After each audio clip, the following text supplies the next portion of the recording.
there, yarn lovers, it's Gary and I'm coming to you from my happy place, the Yarn Corner here on Vancouver Island in Canada. So welcome, welcome, welcome. Today is Friday, May the 12th, 2023, and this isn't a regular video of mine.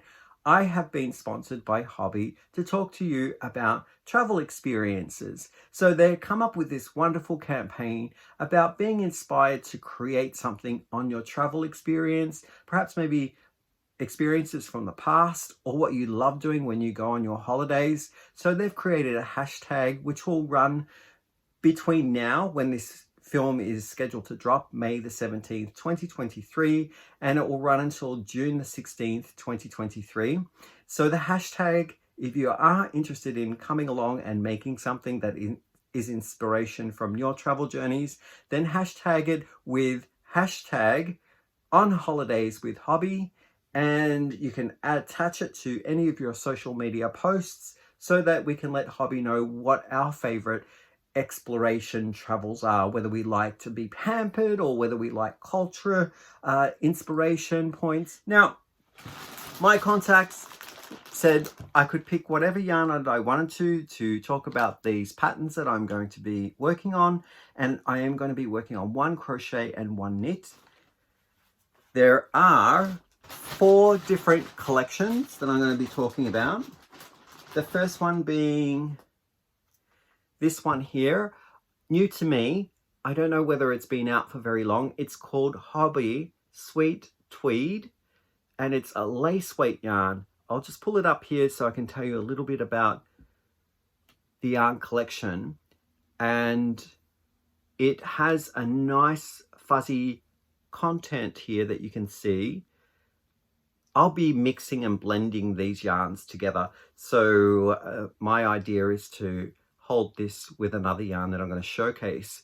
But okay, so a little bit about this yarn. Let's talk about the content. It's 40% acrylic, 21% polyamide, 13% mohair, 13% wool, 9% cotton, and 4% polyester. So quite the Heinz variety, and very, very soft. I'm going to give it a 4 out of 5 for softness, 5 being the softest on the scale, and really, really nice. I like the specks of different colors. What I'm seeing in here right now for the collection is that there are 12 in the collection. I have got here number 12 itself, which is dark gray, and I got a series of balls of this. I've got 8. Let me tell you how much you get in one of the balls. It's 25 grams, and I'm getting 165 meters or 180 yards in this ball here. They are suggesting here to hand wash and do not tumble dry. So lay flat to dry are the care instructions, and they're recommending a 5mm crochet hook or a 4mm set of knitting needles. It is a yarn that is made in, I believe it was Italy. Let's have a look. Where are you made?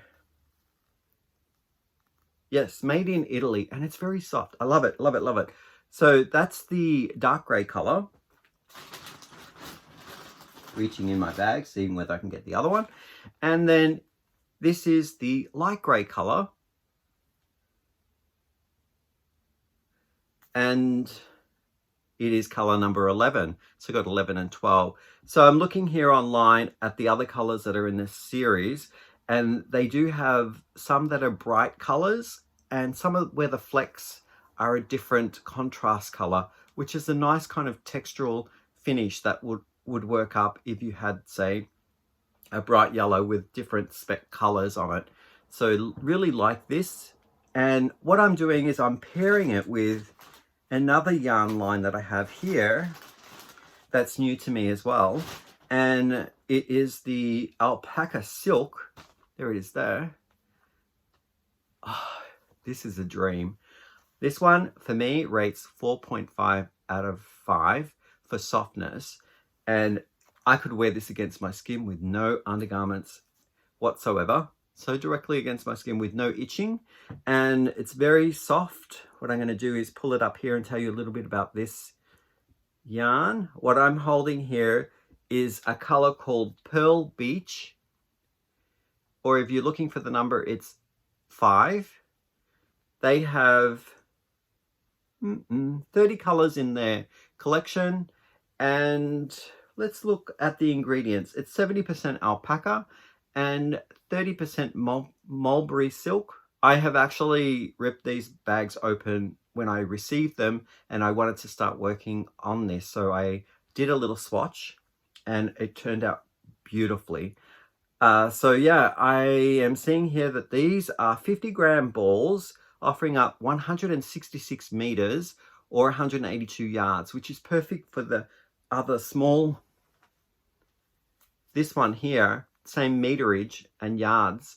So when I put them together, I'm going to pretty much start and finish the yarns at the same time, which is a great kind of way of managing my yarn when I'm building the projects. And what else can I tell you? It is considered a super fine, which is a #1 weight. They're recommending here 3mm knitting needles or a 3mm crochet hook.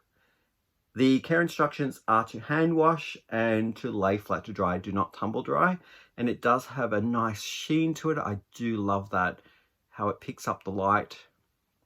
So the fluffy tweed and this lovely iridescentness of the silky alpaca, or the alpaca silk I should say, are a wonderful combination. So I got this color here, 8 balls of it for the project. And then the other one was this one here, which is color number 8. And this one is called Raven. So a nice solid black. And where are you made? You are made in Peru. So this is a Peru yarn. And I'm holding these two for the pattern. And these two as well. So I'm going to be doing some color work, which I'll talk about in just a moment. But wonderful options. And they both work up lovely together. So I got 3 other colors. I got this one here, which is color number 29, and that is called Marrakesh.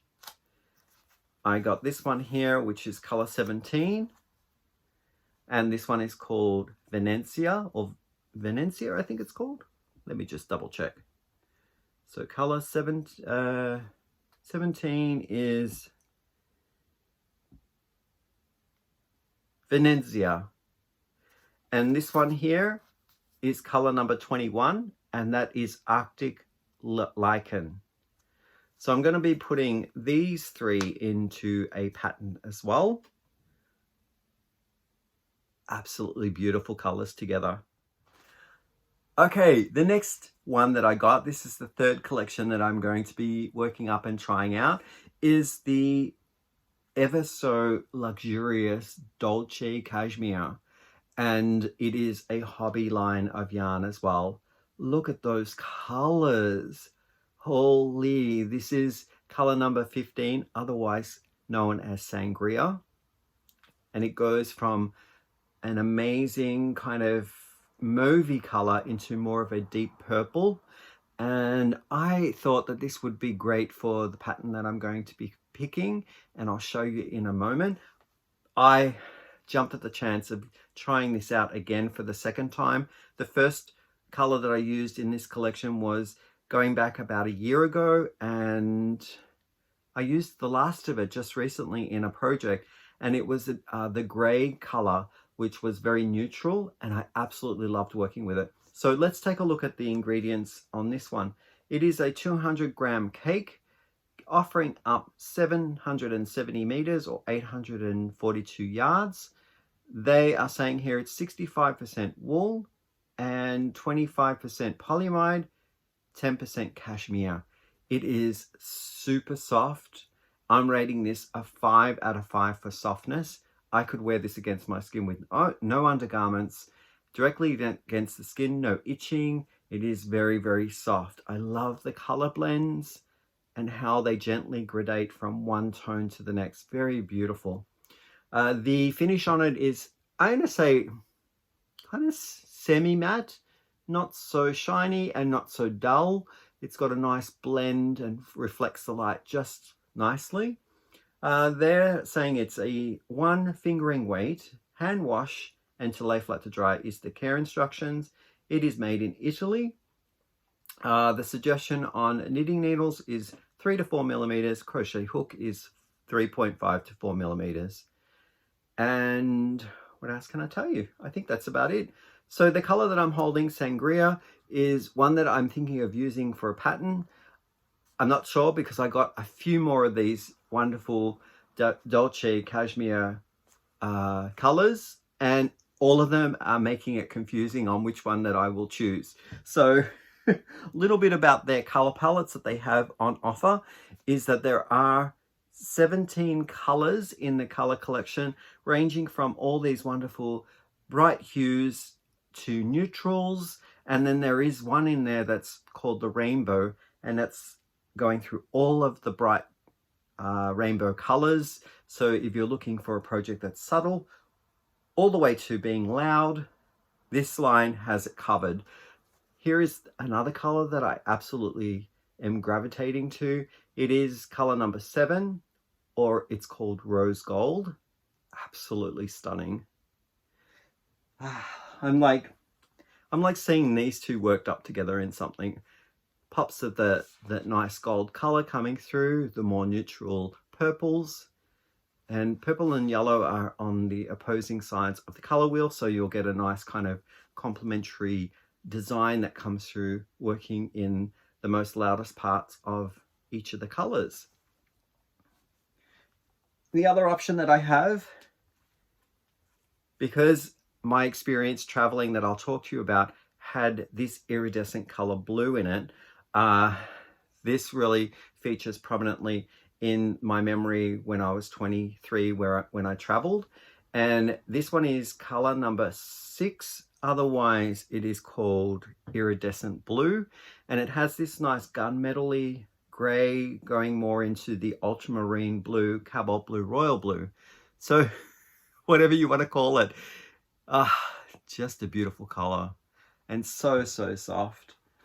The last one that I have in the Dolce Cashmere is it's the pastel rainbow, and it is number 5 in the collection. Next up, the final one that I had asked to try out is the Dahlia Cake here. It is 100% cotton, and Hobby has so many different varieties of cake that you can get, and equally brilliant color choices. This one here, the Dahlia, has, I believe, let me just check on my screen how many colors they have. 12. And some of them are rich and bright, some of them more moody and kind of more luscious and deep, like this one here called Chocolate Rose. Otherwise, the number, should you need it, is number 09. And let me tell you a little bit about these. So I'll read my notes down here on the screen.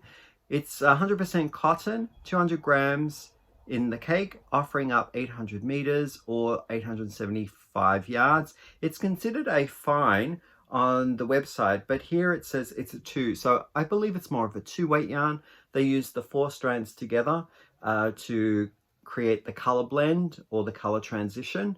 And you work up the 4 strands that are loose and they're not twisted, and then you achieve that wonderful transition from what you see here. There's an easy pull tab for the center if you want to start with the light color first, and otherwise you can pull from the outside and start with the dark color, depending on what kind of effect you want with your work. Going back to the recommended needle size here, it is 2.5 millimeters to 3.5 millimeters, and then the suggested crochet hook is 3.5 millimeters to 4 millimeters.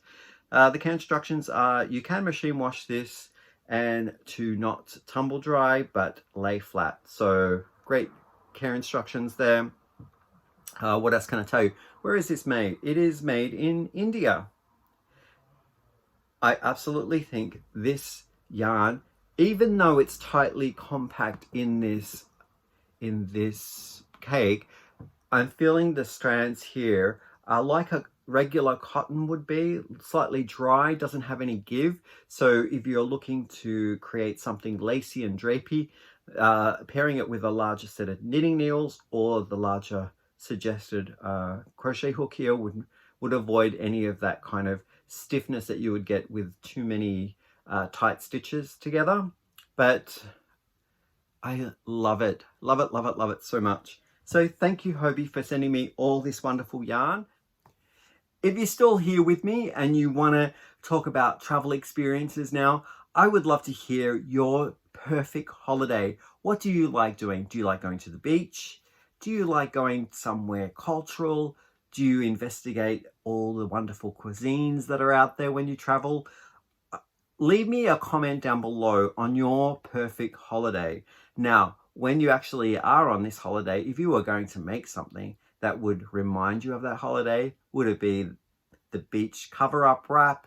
Would it be something that you might wear going into a wonderful cathedral? Or maybe when you're going on that cruise, you want to have something that reminds you of the exotic places that you visit, maybe some islands or the wonderful people that you meet along the way. Now that's a good one. So for me, I am reminiscing back for when I was 20. I had just finished my university degree and I had saved all my money up to go on a shoestring budget backpacking around Europe. Now, it was very much a low budget type of holiday where I was riding the trains and sleeping in dormitory style backpackers, which is like youth hostels. And it was all wonderful. I was meeting wonderful people. But the two inspiring spots that always stay with me today, and when I look at some photos of those places, I get goosebumps. I remember all the wonderful colors, the smells, and just the mystery, the sheer mystery of it, because they both pick up on ancient times, and it gave me an insight of like what human nature was like and how wonderfully artistic we have been as a human race, and pumped in all of our energies and creativity into what's left there in architecture. So I'm going to add down below the two places in a Google link. So if you're interested in clicking on those links to see what other people have taken photos of, it'll be just the random type of Google search that you normally see when you're looking at images. So the first one is in the south of Spain. I visited a place called Granada. Now it is a small Moor. I guess the people that lived in the ancient times were called Moors, and they had built these wonderful palaces and little villages where the corridors of each of the little crevices, streets that kind of like were so tight and compact. But on the top of this mountain or little hillside was the palace called Alhambra. Absolutely exquisite palace, and they had used mosaics in everything, carved in all of these beautiful doorways, and along the ground tiles they had built these beautiful geometric shapes. So that is one of the inspiration points that I'll be bringing over into my patterns that I choose to work from, and I found some nice patterns that resemble that type of mosaic work. And the second place that I've picked is just across the little channel there from Spain to Morocco. I also jumped on a ferry, and we ended up in the same travel experience, the same trip. We were in Morocco, and I was visiting lots of Medinas. The Medinas of Tangier, we went to Fez, and we went to Marrakesh. So I'm going to say all of those Medinas were amazing. Now, a Medina is like a fortress wall that surrounds the hustle and bustle of an old style ancient city. And it's reminiscent as well of maybe a castle wall. If you're in Europe, they had castles where they had the drawbridge, and they could bring the drawbridge up if they had unfavorable friends, not friends, but foes that come to kind of like raid or invade the cities. They would draw the bridge up. But in the Medina, they had these beautiful mosaic doorways. Now, they were called gates, and they would just close those gates if they wanted to protect their people. And in behind those gates were all these little also tight weaved streets that were very narrow. Onto the patterns, and the first one that I have here to celebrate on holiday with hobby is this Lisa Richardson pattern called the Mosaic. Now, I have chosen it because this slip stitching here reminds me a lot of the tiles that I had seen when I was 20, going through those cultural centers of Granada and the Medinas of Morocco. And I am not going to make it a crop top like here, and it's got short sleeves. I'm going to make mine fit a male form like my shape, and I'm also going to make it into a vest. So I'm making mine a lot longer, and I'm also eliminating the sleeve, and I'm just going to be doing some ribbing here to finish off to make it a vest for a man. And I just love the pattern. I've got notes up here on what kind of yarn that I'm using that I've just showcased, and it is going to be using the Hobby Sweet Tweed held together with the Hobby Alpaca Silk. Yeah, so I've got the grey, which is called Pearl Beach, and the dark here, which is called Raven for the Alpaca Silk. I can't wait. I've actually swatched up, and I love how it measures up, and now I can see that how much yarn I'm going to be using in the pattern. And the second one that I have is called Fields of Clover. This is where I'm going to be using my Dolce Cashmere, and it is a crochet pattern. I can show you the first part. These are both paid for patterns, and I won't be able to show you too much of this one here. It's by Lily Go, just up there, that's her name. The first sheet just shows you what you need for your make, and it also gives you an indication here on what the edging looks like, and also the different colors that are needed. And I thought two of those Dolce Cashmeres would be amazing, how I can blend them together and use them in these striping bits. And don't forget, I also have some of that silk alpaca left in those other wonderful colors that I can incorporate in this as well. So it'll be a bit of a hodgepodge mix match of a couple of yarns, whether they're both from the Dolce Cashmere collection, or whether I'm going to throw in some of the alpaca silk as well. I'm really intrigued on how that will all perform together, but I do love the mosaic on both of those styles, in knit and in crochet. So yeah, I want to hear now from you, what makes your favorite holidays? Enjoy your families while you are here on the weekend, celebrating for those who celebrate Mother's Day now, and I wish you all well. I will catch up with maybe a halfway point marker on some of these types of projects that I'm working on, and definitely on June the 16th, I will come and show, hopefully, 2 finished wonderful items. I do have another pattern in the case that I do finish them ahead of the game, and I can start that one as well, but I'll leave that up to however it works out for me over the course of the next 4 weeks. So I hope you enjoyed that. I hope you enjoyed the content. Let me know what colorways spoke to you that you saw today. Was there a specific type of collection that you think, oh my goodness, that's such a great color, or I'd love to try mulberry silk? I'd love to hear your opinions and your thoughts as well. So I'll see you in the next video. Bye for now.